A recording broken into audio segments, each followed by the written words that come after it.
Kaibigan ko lang yun. Eh, ito naman si Irene, pinagseselosan lahat eh. Magseselos ba yon kung walang dahilan? Kasi nga binibrainwash itong si Betchay eh.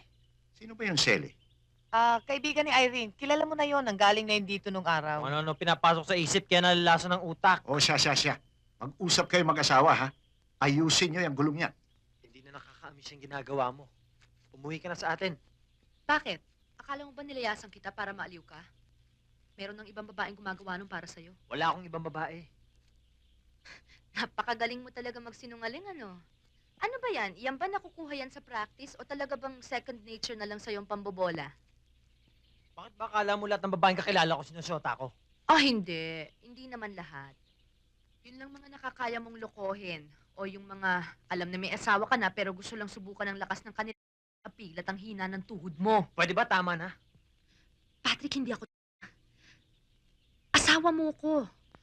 After a while, kahit wala na nagsasabi sa akin, natutunugan ko na lang. Tiniis kong lahat para kay Jopet. Pero ang pabuyin ninyo ng sekretarya mo ang kama ko. Pwede ba? Ikaw ang dapat pating sa doktor dahil sa pagka-insecure mo eh. Oy, hindi ako insecure. Ikaw ang insecure. Dahil alam mo ikaw, gusto mong patunayan sa lahat na nakakakilala sa'yo na kaya mong ikama kahit na sinong babaeng magustuhan mo. Patrick, hindi naman ako santong pwedeng maghintay na lang sa'yo sa bahay para alilain mo, para anakan mo, habang siniservisyohan mo yung mga babae mo eh. Tapos ka na ba? I have one question. Tapatin mo ko, pwede? Ano? Kung hindi mo ako nabuntis noon, ako pa rin ba ang babaeng pakakasalan mo?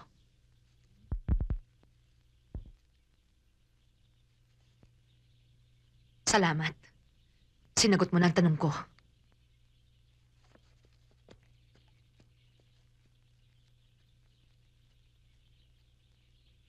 Anong trabaho ng cousin mo? Stockbroker. Anong birth sign niya? Anong birth sign? Gina? Wag na.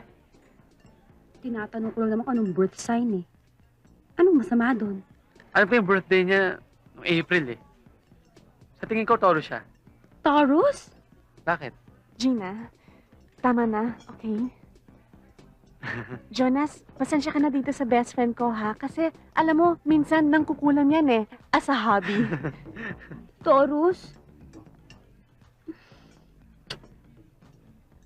Waiter.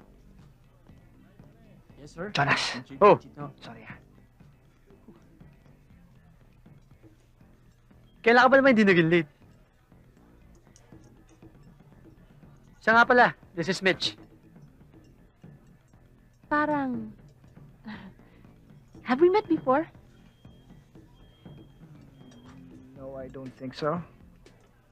But I'm glad we've finally met. Siya naman, si Gina. Hmm? She's your date. What? She's your date. Oh, yeah. Hi, Jed. Hi. Hi.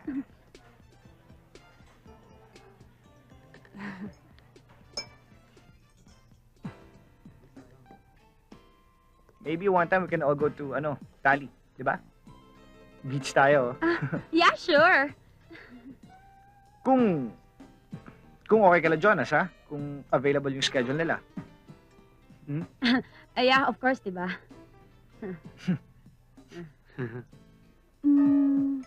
Anong birth sign mo? Ano? What is your birth sign? Kasi sabi ni Jonas kanina you were born April? Aris. Aris? Really? I think so. April 6. Bakit ano ngayon ka, Aris? Kasi I'm a Libran. You know, principal air sign kasi ang Libra. Tapos ang Aries, principal fire sign. Yeah, it's true. No, air, fire. I'm so happy. Good for you. Yeah. Ang gulo mo! Ang gugulo nyo! Pati ko naguguluhan sa inyo. Alam mo, pati tuloy ako naguguluhan. Alam mo kung ano pakiramdam ko? Ha? Nalulunod na ako sa kumunoy. Ako hindi. Alam mo yung pakiramdam nun? Yung hindi ako makahinga, yung para ako nasasakal. May sakit ka ba? Wala akong sakit, wala.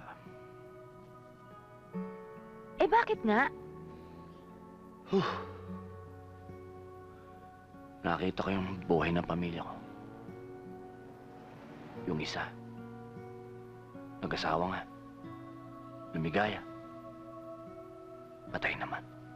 Yung isa, nagpakababae. Maligaya nga siya.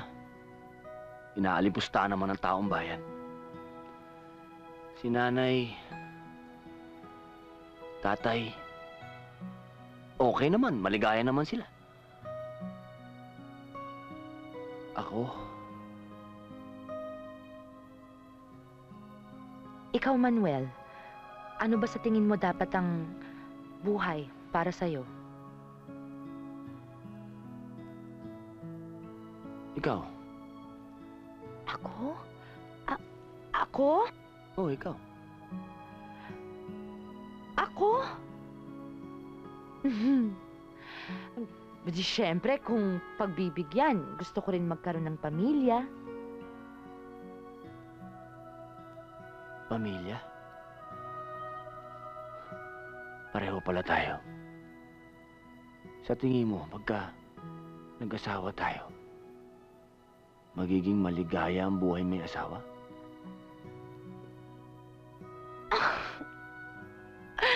Oo, Manuel!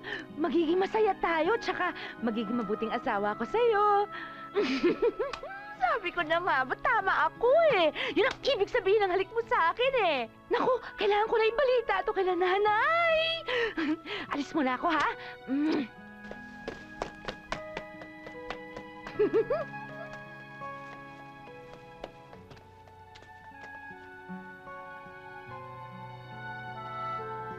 Aba!